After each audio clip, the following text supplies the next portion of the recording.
So we are now live. This is Senate Finance, and today we're going to kind of continue with our regular work. We're going to get the bills we need to get out of the out, which I think we now just have one, and then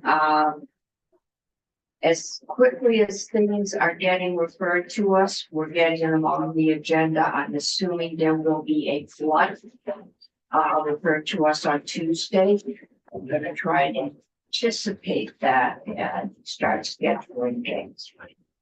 So, but first, I thought we heard a lot in the press, and I'm starting to get emails telling us that our healthcare system is in crisis, and I say, yeah. So they'll get a briefing from Blue Cross and from DFR about what is happening. I've heard that there are quite a bit happening, but I'm not sure. Do you people have anything, any order that more logically to go in what I go first and then we'll do food jobs.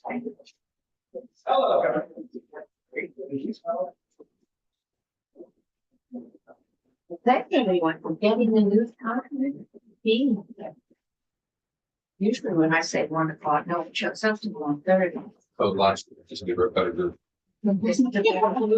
True, okay. Well, just.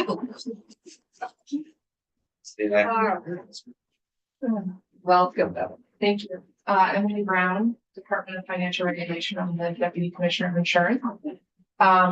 So I did share some slides earlier. I don't have the ability to share them right now on one of my devices, but they should be on the main page. I'll let everyone them up. Yeah, let's give everyone a minute to pull those up. Oh, He's a fly. Oh.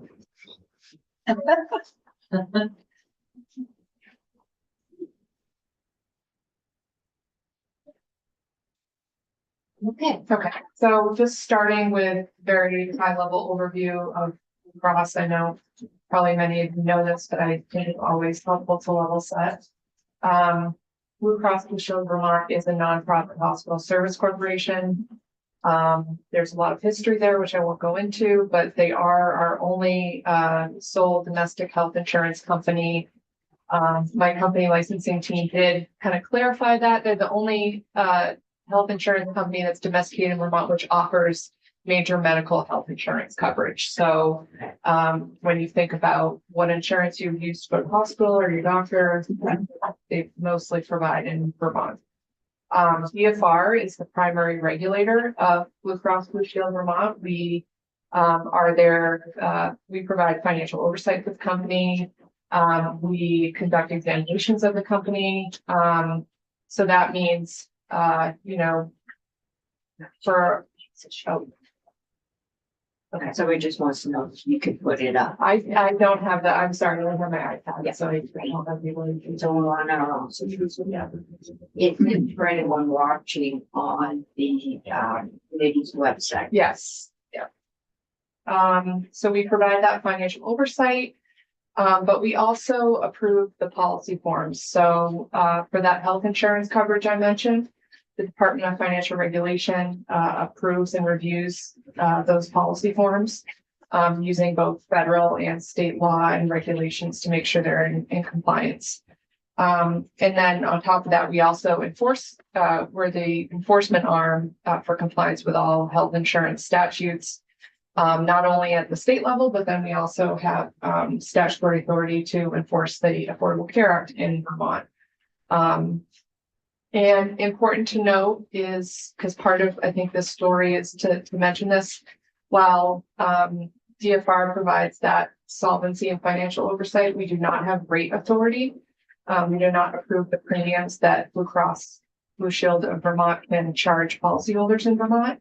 And that is retained with the Green Mountain Care Board. So they approve rates for the qualified health plans, which are the plans on the exchange, as well as large group plans in Vermont.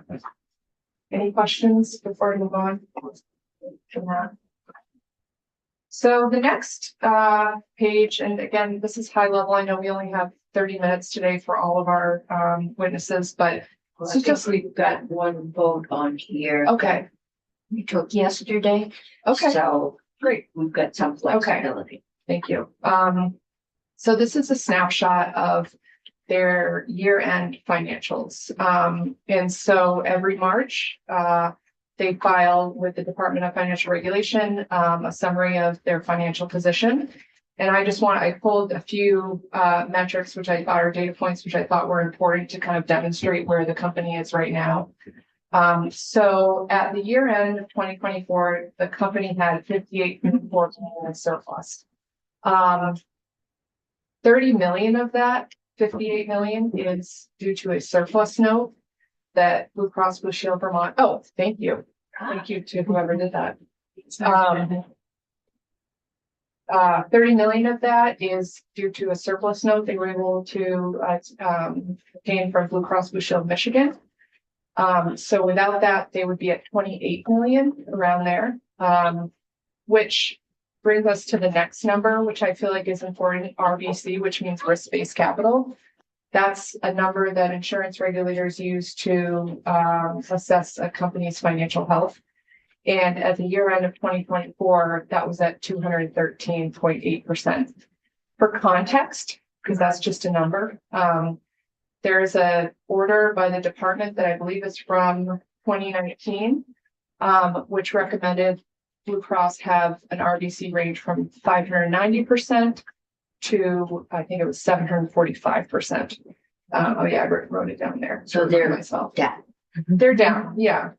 And then another layer to think about when we're thinking about their RBC is not only do we have this order, there are several statutory requirements that are in place that require the commissioner at the Department of Financial Regulation to take certain actions when the company falls below a certain RBC. So last year, and I'll get to that on my next slide, last year we saw that when the company fell below 200% RBC, we required them to file essentially a plan with the department to show us how they were going to remediate that and get their company back into a better financial state. And then also to illustrate how quickly I think things have deteriorated. Just in 2024 alone, the RBC declined 124 points. So really, if you looked at, and I do have more information if the committee would like to see, if you looked at kind of a 10-year period, really we saw a sharp decline in the last 3 years to the company's RBC, where they're now at 213. If they had not taken out that $30 million surplus note, they would be below 150 RBC, which in statute would require the commissioner to take company action to essentially, I don't want to say take over the company, but close to it and really try to remediate the company's situation, which obviously we do not want to be in that position at the department or in the state. Net underwriting loss of 2024 was 62.1 million. This was mostly driven by escalated claim trends, lower projected QHP risk adjustment recovery. So what that means is there's 2 carriers in our qualified health plan marketplace. And with that, one company might have worse risk, meaning they might have sicker policyholders. And so there's a tool that allows companies to kind of balance out at the end of the year to say, okay, we covered lives that might not have been as good of a risk, so we're going to transfer some money. So it's essentially a payment that goes in between MVP and Blue Cross that's supposed to kind of even out for that unequal distribution of risk on the books. And there was also an antitrust provider settlement that occurred too, which led to a decrease in their revenue. So overall, their net income was 85.1 million behind budget. And it wasn't only the QHP segment where they saw higher claims, it was across all insured segments. So I know I've been in this room to talk about Medicare Advantage before. Blue Cross has a partnership with Blue Cross Blue Shield Michigan, which they're now affiliated with. And that that plan, also saw high claim, trends during the last year. And I mentioned this, but the 30 million surplus note, issued by Michigan and was put in place due to low RBC. Can you just talk about that a little bit more? Because I just heard that Michigan also was hit hard. So Yes. did they just have a larger amount of money that they could use? So that's why they sent 30 million in a note, or just what is that surplus note issued by Michigan? So Michigan's a much larger blues plan. I think they might be the fifth largest in the country. Mhm. So they obviously have more resources. They're a much larger company. And 2 years ago, Karen, maybe 1 year ago, we did a Form A for Blue Cross Blue Shield Vermont, and Blue Cross Blue Shield Michigan, so that they could affiliate. Mhm. So there's an approval process. It's called a Form A. And that was at the request, obviously, of Blue Cross Blue Shield Vermont and Blue Cross Blue Shield Michigan, so that they could join together and pool resources to try to mitigate some of these issues that they were seeing. That doesn't mean that they are financially intertwined. They are completely separate insurance companies. There's not Vermont money going to Michigan or vice versa. But what it did allow, they have this pre-existing relationship.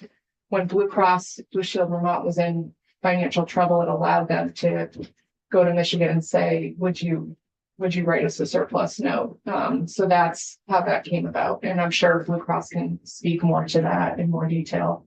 That surplus note, while it was really a positive for their RBC, obviously is debt, and that's at 8%.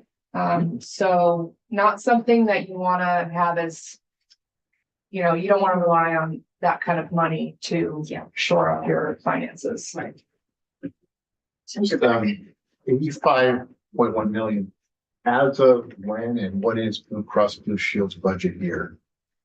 So that was, I might, maybe you could save that for Okay. Ruth Green. Sure. Yeah, Yeah. I just, so she can get into more of those detailed questions. I just kind of wanted to paint the picture that at the end of 2024, what I really was trying to communicate is that they were very over budget, Okay. experiencing underwriting losses, had to take out a debt to shore up their RBC. Okay. But I know for some forms of insurance, there is a fund that everybody pays into. Yes. Do we have that for health insurance? so we do, so what you're referring to is a Life and Health Guarantee Association. Yeah. Every state has one. Nonprofit hospital service corporations are explicitly excluded from Life and Health Guarantee Associations. Yes. Okay, so there is no backup. The reserves are the backup to these, and that's because if we get a measles epidemic, maybe, but something unanticipated that would spike those claims above what would normally happen. That's why the reserves are there, and right now they're down, and so the risk is greater if something bad. That's true. So I would like to add a little clarity to that statement. So they're not part of the Life and Health Guarantee Association, which means that there's not other insurers there who would pay into the fund to backstop them. What there is, though, is they are now affiliated with Blue Cross Blue Shield Michigan, and I can maybe let the Blue Cross team speak to this a little bit more. But if the company were to go insolvent, which is the worst case scenario, there would be Michigan there as the parent company to essentially pay off or run off the claims. I don't know what that would look like in practice, but we were made aware that that would, in fact, in Blue Cross Blue Shield Vermont and Michigan's agreement, that Blue Cross Michigan would come in to pay the rest of those claims. Okay. That is the last option we want to be in, because yes, maybe they would pay those remaining claims, but there would be no more health insurance. There would be no probably no more market, for people to purchase insurance. So, Okay. while it's there, it's not something We we don't want to want to be, use it. we don't want to be leaning on Yeah. that. Exactly. Yeah. Yeah, for any type of solution. You may have a large life insurance policy that you personally don't want to have to gone. Exactly. Have to be gone. Yeah. Okay. Sandra, Is, have you looked into the reasons for the financial difficulties that Blue Cross is in? And as you look at, I guess there's only really one other firm that is in the same business in Vermont. Are you seeing that there too? Yes, so that's a great question. So I think we in Vermont and as their primary regulator have a vantage point there, right? We can see kind of all of their lines of business and every space they are seeing financial pressure. So starting with what is causing this issue? I think the one thing that I can point to is, and I can provide more information to the committee, is in the qualified health plan market, and I mentioned this in my first slide, the rates are approved by the Green Mountain Care Board. So the only way that insurance companies can get money is through premiums, charging policyholders money to provide insurance benefits. Now, there are exceptions to that. I'm sure that some of you know there's what's called ASO business, which is administrative service only. That's if you're a self-insured plan, you can pay, like the state of Vermont, for instance, pays Blue Cross to administer their plan, right? So they pay them amount of money for the services that they provide to administer health insurance benefits. In that instance, Blue Cross isn't really taking on risk. So while that business can be profitable and maybe lose somebody, the risk that the company is taking on for that service is minimal compared to when a company is taking on what we call fully insured business. So that's the qualified health plans. That's in large part Medicare Advantage. That's the instance where they are taking on the risk to offer an insurance plan for return of premium. So when you look at the whole portfolio of Blue Cross Blue Shield Vermont services, the area where you see the greatest RBC impact year over year is in the qualified health plans. If you go back to the beginning of the Affordable Care Act and when the Green Mountain Care Board took over rate review, while the department maintains solvency oversight, so every year we send in a letter to the board and advise on Blue Cross's solvency. We say adequately funding premiums is necessary for the solvency and stability of an insurance company and therefore offers consumer protection. Most of those years, the Green Mountain Care Board did not fully fund the insurance company's rate ask. So when Blue Cross went in and said we need X%, pretty much year over year for quite a while, there were rate cuts. So they would say you aren't allowed to, for instance, contribution to reserve, which is what insurance companies rely on to make sure they have surplus. Almost every year that was cut up until recently. So they might file for 3% and it was cut to 1.5%. What that means is that when you have a bad year, you're then having to take that contribution to reserve that's built into your premium and use that to pay claims. And then if it's even worse, there might be a situation where you then have to take money out of surplus to pay claims. And that is what we saw year over year with Blue Cross, is that every year they were not adequately funded through premiums. Their RBC was continually declining. And again, it's been a little bit of a roller coaster, but definitely over the past 3 years, if you look at their RBC and their surplus numbers, is really when we saw this very sharp, precipitous decline in the company's financial health. And was that decline reflected in any other insurers in the same market? Yes, so we have discussed, so MVP is the other insurer in the qualified health plan marketplace, and they have also experienced losses year over year. I think the difference and what I'll talk about is when you look at Blue Cross Blue Shield Vermont's exposure in Vermont, they only write business in Vermont.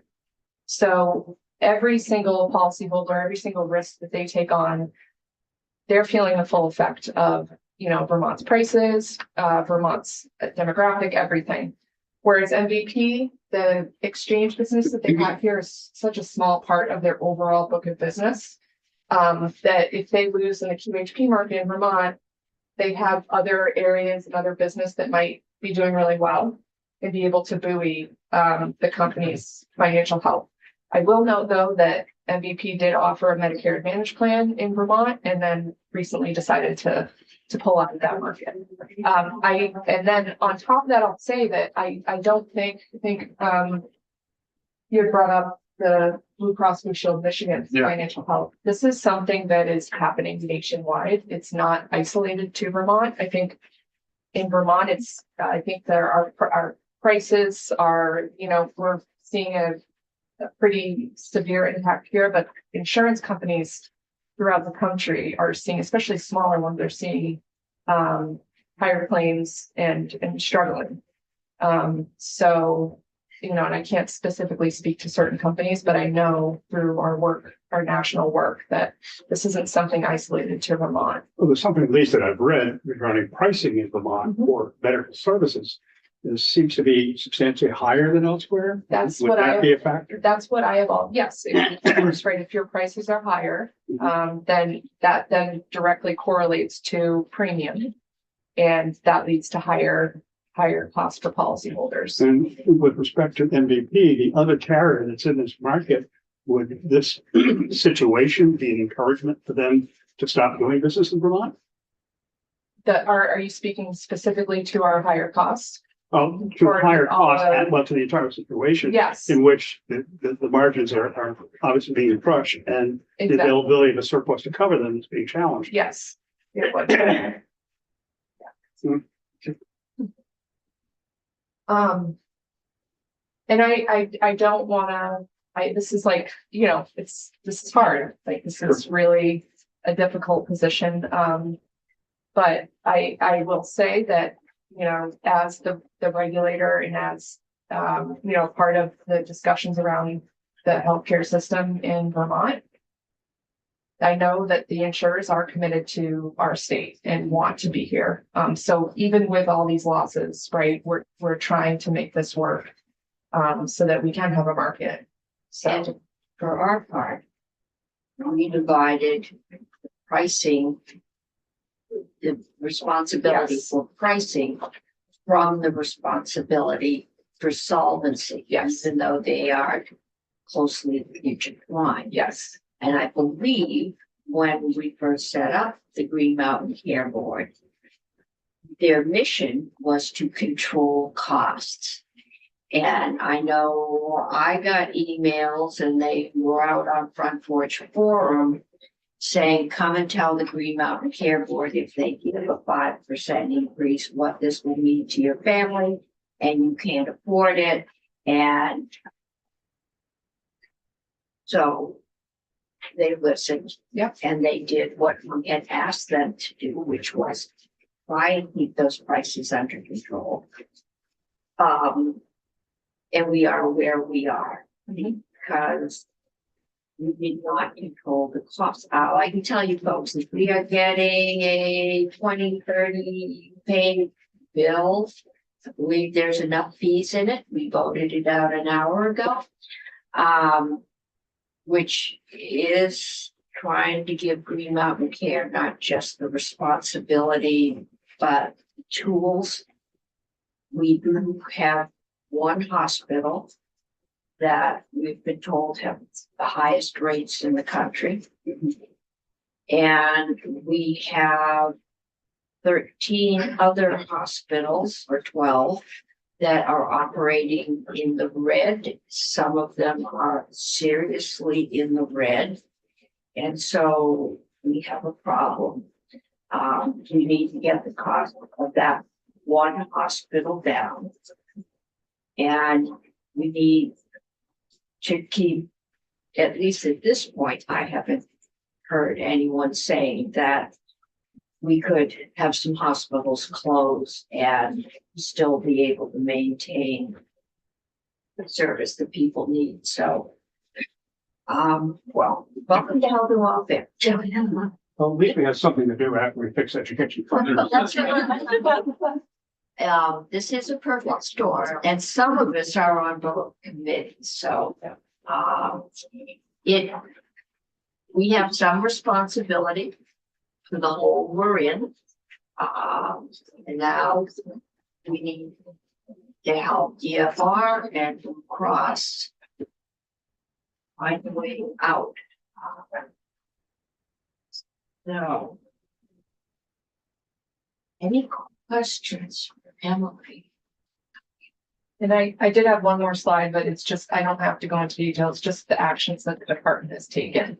Okay, We might, tell them. okay, so the first one I already mentioned was the solvency opinion, so that's our regulatory duty in regards to the qualified health plan rate filings every year. Where we give our opinion on the financial health of the insurance company who's asking for rate need. I mentioned this to the risk-based capital order, which was from 2019, that set the range that we recommended for Blue Cross Blue Shield RBC. Where we felt like if they're in that range, they're stable. They haven't been in that range for quite a few years. We also approved an affiliation with Blue Cross Blue Shield Michigan. This was for a lot of reasons. One being ability to negotiate better contracts with larger companies, like the pharmacy benefit manager contract is a great example, right? When you have larger market share, you can negotiate better rates with the companies that you're required to work with. Also technology enhancements, and just access to more resources. I also mentioned the RBC plan that was put into place, which laid out several actions that the company would take to try to remediate their current financial situation. And then also I put in here, we are conducting a targeted examination that specifically focuses on the claim surge that we were seeing at the end of last year. Blue Cross lost over 13 million in October and over 18 million in December of last year. And while Blue Cross has done a lot of analysis and research to figure out what's happening, the department felt like as the financial overseer of the company that we really needed to understand what's going on. So that will focus on looking at claims and trying to really understand what's happening there, and if Blue Cross needs to do anything to fix it, or if there are other systemic changes that need to happen to prevent those types of losses. Okay. Thank you. Great, thank you. Okay, Blue Cross.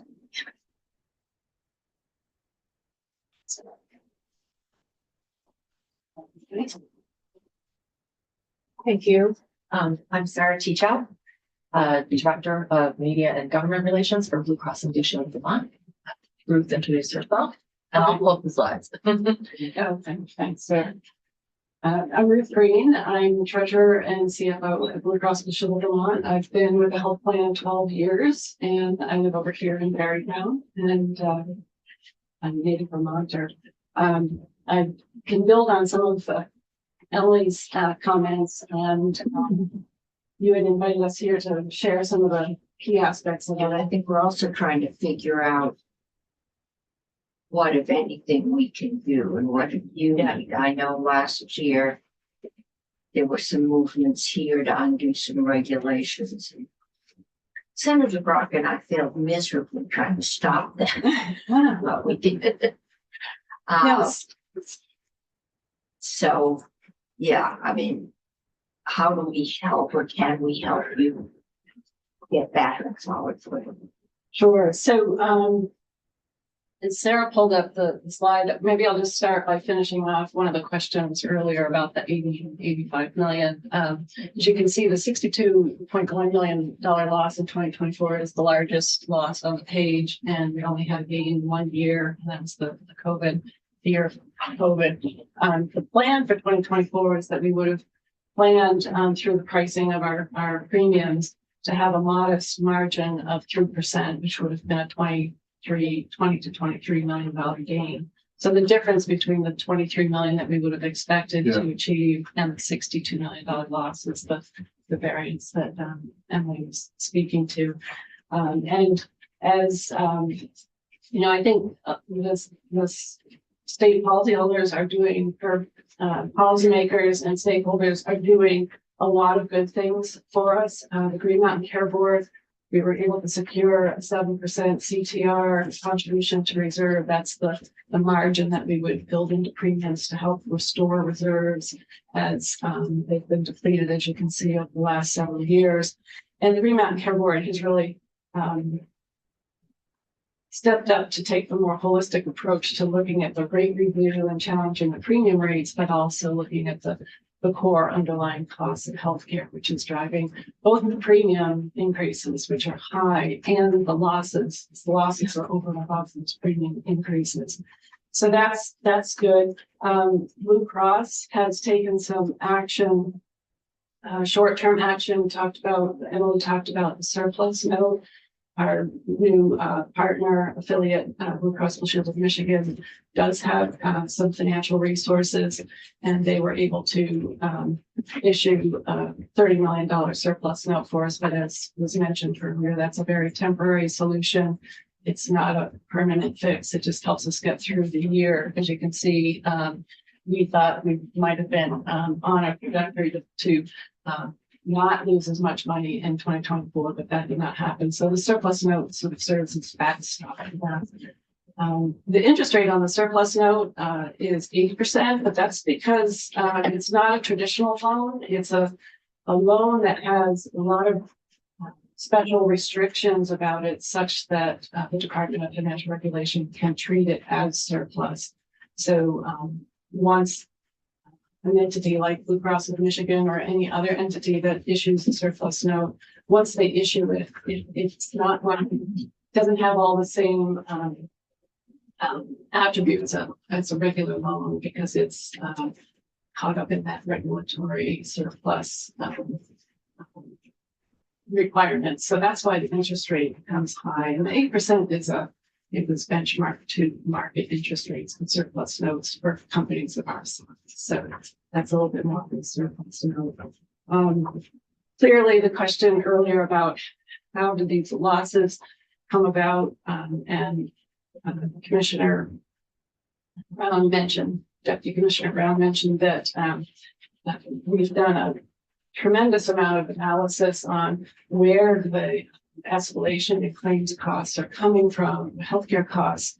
And really over the last couple of years, we've seen an unprecedented and sustained 3-year surge of healthcare costs. And last year alone, they increased 15.5%.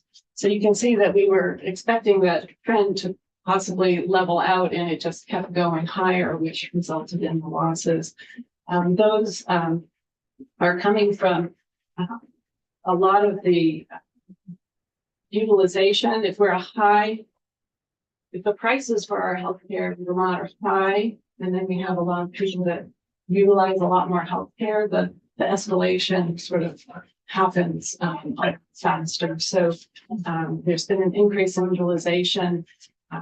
We have a lot of new expensive therapies and other infusions and injections that are happening often in outpatient settings, which tends to be a little bit on the expensive side. And we also have highly effective cancer treatments, but they're very, very expensive. And we also have an evolving mix of medications that are very, very expensive, including such as GLP-1, diabetic, and weight loss. Those are very, very expensive, and we've seen an astronomical escalation of use of those. Yeah, there's some testimony on that. Yeah. So you can see that in the last 3 years, we've seen those medical costs and drug costs just start to escalate, and it just has not stopped. So what we've done at Blue Cross to respond to all of that, we have the short-term immediate responses like the surplus note. We also reduced our risk share for the Vermont Blue Advantage Medicare Advantage business. That that segment has also experienced a similar amount of losses for extremely high medical trends. But we partnered with Michigan, Blue Cross Blue Shield of Michigan, who is the other partner in the joint venture for our Medicare Advantage business. And we went into that joint venture before the affiliation, and we were sharing the financial risk for that set of health plans, 49% to Vermont and 51% to Michigan. We jointly agreed and collaborated with Blue Cross of Michigan to change that such that the Vermont entity is only responsible for less than 10%, 8.8% of the financial risk there. So that's a temporary fix to sort of relieve some of the pressures. As you know, there was a lot of disruption in the Medicare Advantage market in 2025. There was a number of players who left the market. Blue Cross, Vermont Blue Advantage stayed in the market, but that meant that they had to take on a lot of numbers that were coming over from the other players that were leaving the market. So that created some financial risk that in partnership with our affiliate Blue Cross of Michigan, we shifted the financial share to help. But that's, again, just a short-term solution. And so longer term, I do think it is making sure that we have the Green Mountain Care Board focusing on all aspects of the cost of healthcare in Vermont. And we also, will be working with all the stakeholders to figure out the different pieces that will come together to solve the core problem. Do you want me to go on to the next? Yes, I'll just speak to the second slide. And so the RBC that Deputy Commissioner Brown was referring to earlier, she was speaking to the 214% at the end of 2024. I realize that my years are not on here. So that 58.4 is 2024, and 30 million of the 58.4 is the surplus note. So we were very low. We pay $35 million of claims weekly. So to have this much surplus at the end of the year is a very low point. But you can see how the claims or the healthcare escalation over the last 3 years has created those losses and has brought that surplus number of reserves down. Like number of reserves and surplus, they use interchangeably. But you can see how the DFR ordered RBC ratio that Deputy Commissioner Brown mentioned is 590 to 745. We have, even in the 3 years prior to the last 3 years, we were not comfortably in that range. So as the healthcare escalation began, we really weren't in a good place to weather that storm. So that's what's brought us down to the low point. Finally, I would just say, you might ask me how 2025 is going. We are watching the numbers very, very closely. But the fact is it's too soon to tell. Our business is such that it takes several months for claims to get paid so that we understand how the premiums for 2025 might be holding up. We also had some anomalies that got in the way of us processing claims timely in January, but that's all caught up now, and we'll be looking at what that tells us about the early indicators for 2025. So we have a combination of trying to keep rates down and not giving the same focus on solvency. The two ways, other than finding a way to print money and subsidize you, which they haven't let me do. We need to get the cost down. And we need to allow your rates to reflect your cost. And my sense, Green Mountain Care Board has pretty much had a seat in health and welfare this year, is that they have gotten that message. But I want to make sure that I am hearing that correctly, or that it's correct. Yeah, I'd say so. Deputy Commissioner Brown mentioned that for many years, when the exchange first came on board, there was a lot of focus on access to care and making sure that premiums weren't increasing. But I do think that everyone, including the Green Mountain Care Board, has really come to understand that the premiums have to cover the cost of the healthcare. And Blue Cross Blue Shield of Vermont's administrative costs are less than 6% of the premium. And we do everything we can, and we benchmark very well as a relatively low cost health plan. But with the majority of the costs being driven by the healthcare costs, that's really the driver. And I do think that the Green Mountain Care Board has come to really understand. And at the same time, we've had a tendency to have services we think should be covered. Yeah. Yes. So hopefully this is kind of helping us focus on what does happen if we add services that,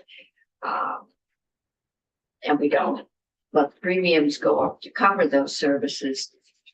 And we are reaching a point now, though, where is it $44,000 a year for a family plan in that range?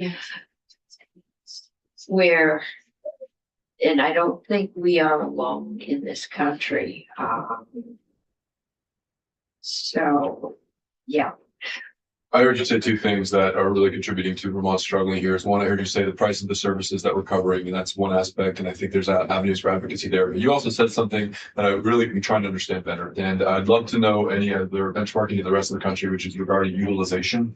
And I wonder how our utilization in Vermont compares to the rest of the country. And if we are missing opportunities to use the economic purpose of co-pays and cost sharing in order to make people more judicious in their healthcare services. So one avenue that I'd love to inform myself is, how does Vermont compare with other nations? I've been paying $10 to go see the doctor for 20 years. And if it was $30 or $40, or my boss had to pay more as well, makes 4 times as much as me, I feel like that better matches the purpose of a copay or cost sharing in addressing utilization. So I'm intrigued to know what other states have done in this realm, and if you have any commentary on where Vermont might look at utilization approaches that are still providing access to high quality healthcare, but making better, informing the decision-making process of our Vermonters. Yeah.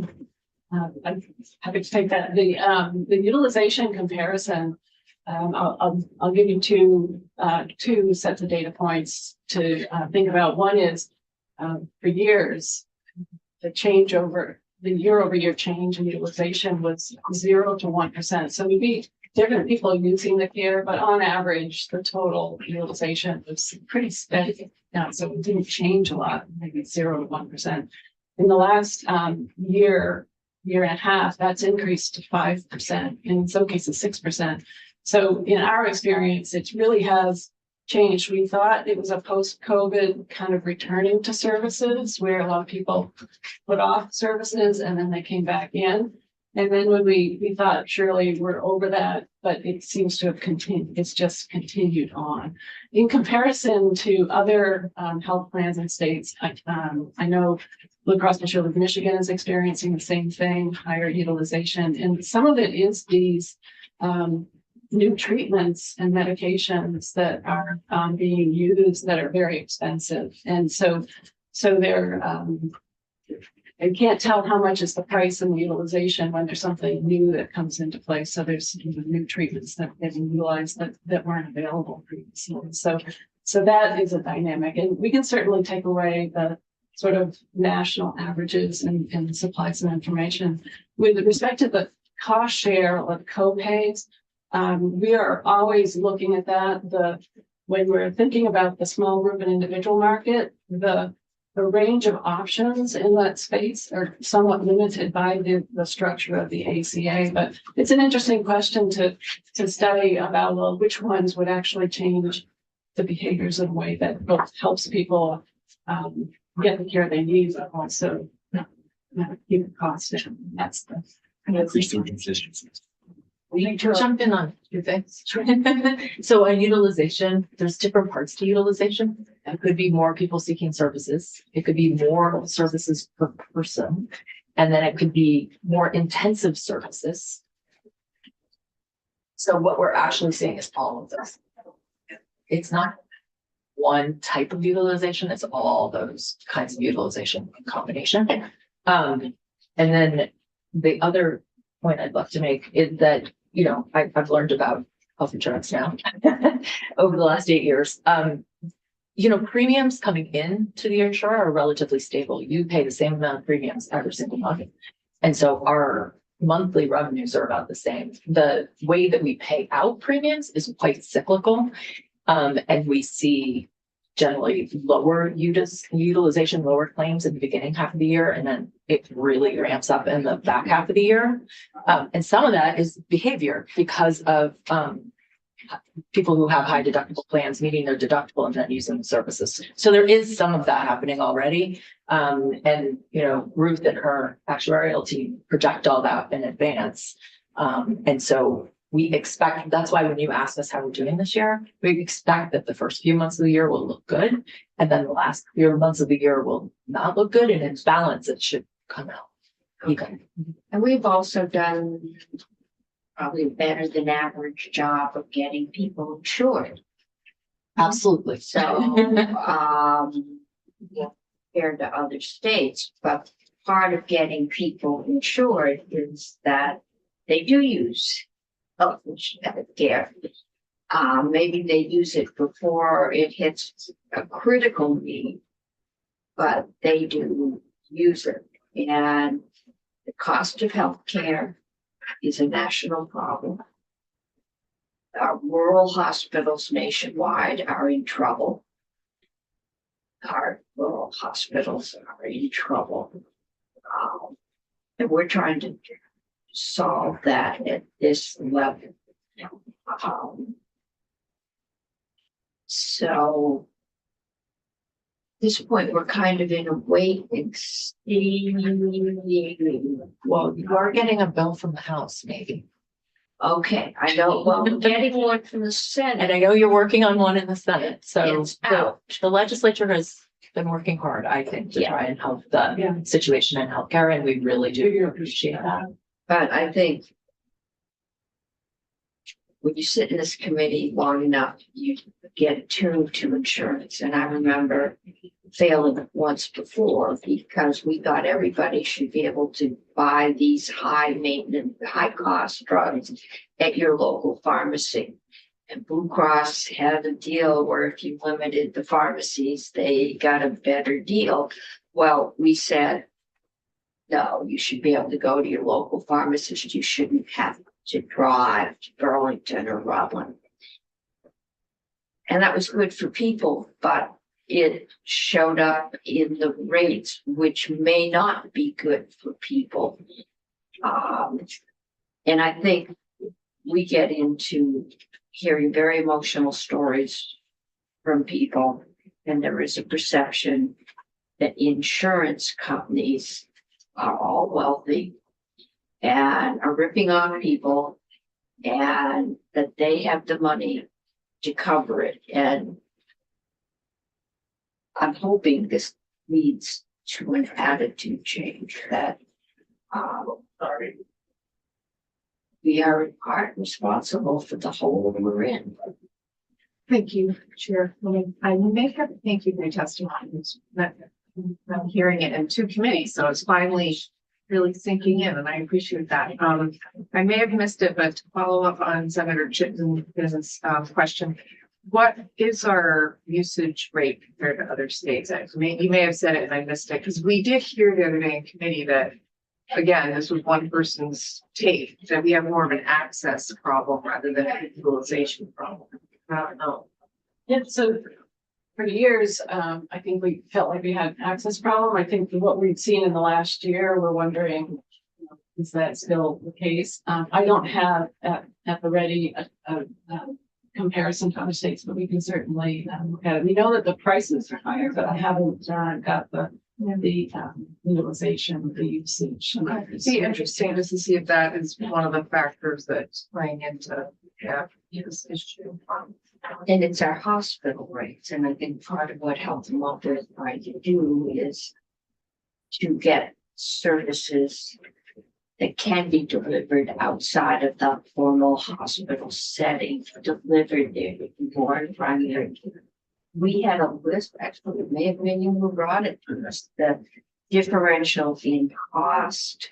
Yeah, I did. In some hospitals, or if you receive the service infusion was like $3,000 in the hospital and 300 if you went to an infusion center. There's huge differentials, and when you have one hospital controlling a large segment, because they have a network, they control a large segment of your costs. Then there is a struggle going on at the present time. But I think Green Mountain Care Board has gotten the message and they are taking action. And I think we can hope for the best. I'm not sure that our largest hospital has gotten that message yet, but hopefully they will. And just keep us posted and let us know what's going on. Thank you. Thank you for listening to us. I think it will be better than this. Okay. Okay, we did use up we used up all of our, because we voted on 113 yesterday. Committee, we have the governor's appointment on vote. And for anyone, we have the,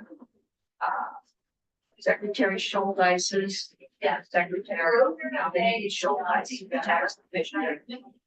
His bio information, and they are posted on the website today. We have had a chance to visit with him. He had a joint committee. We can have him back here if you would like, or we can take a look. Are we doing S51? Because that is Yes. on before the governor's appointment on the. I'm sorry, I am missing that. Yes, we are doing 51. We have been through, that is the caregivers. We have the bill before us, and I believe the proposal was that we would lower the credit, but I don't remember, because I Yeah, think it was there's, last Friday There's a Yeah. draft on our website. on our website. 1.4 has a $1,000 credit. And it's 1.4 million, much better than 15. Okay, It's on now. The draft 1.4 of S51 is on our website. Oh, there it's got. Yeah, under Kirby's name. Oh, I didn't let her. Yeah, he's our taxer. yeah. Okay, so this lowers, everything else remains the same. Yeah, I mean, this draft also has the language about the,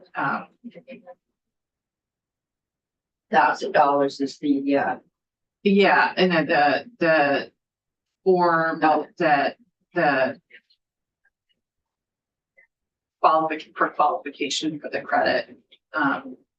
the reduction of $20 for each $1,000. Yeah, so it's structured to stay the same as the child tax credit is in this draft, with $1,000 credit and a $20 per $1,000 increase. So it slopes down after 125. So Okay, between 125 and 175, the tax credit is reduced by $20 for each $1,000 of income. I don't know if I'm explaining that well, because I'm tired, but. it's slow. And the richer you Ramp are down. in that slope, which is not very rich, your possible theft goes down. And I think that, Patrick, he didn't do a fiscal note yet, because he doesn't do fiscal notes until it passes, I believe. But He I think did, we I mean, this is, they won't know till we do it, how many claims there will be. Something between 70,000 and 0, Somewhere in that ballpark. Claims. somewhere in that ballpark. I think he had gotten it down to an estimate of 6,300 is what his guess was, his estimate was. 500,000 is Uh, 6.3. it's one, we either have to do it or not today. And the first thing I would need is a motion to amend as presented in draft 1.4 dated 3/12/25 at 3:27 PM, which does that $20 sliding deduction, changes it from $2,500 to $1,000 maximum credit. Yeah. What's in the form from, or just alters the language that you have to have a form. Is there possible that instead of off of that here? We can put this on for a couple minutes. He passed me a note and said he had a meeting from 1:30 to 2. Oh, So we're a couple minutes short of 2, so we can go back to. My morning committee just worked me through lunch. Okay. Just do a good call. Yeah, so 3 minutes. 3 minutes. Why don't we take a 5-minute break, committee? okay. All right. This sounds good. Well, I just got this, I mean, we're taking a break, I don't know. I just wanted to see if there is support for this or if there are tweaks that need to be done to get support for the committee for this. Do you want to struggle?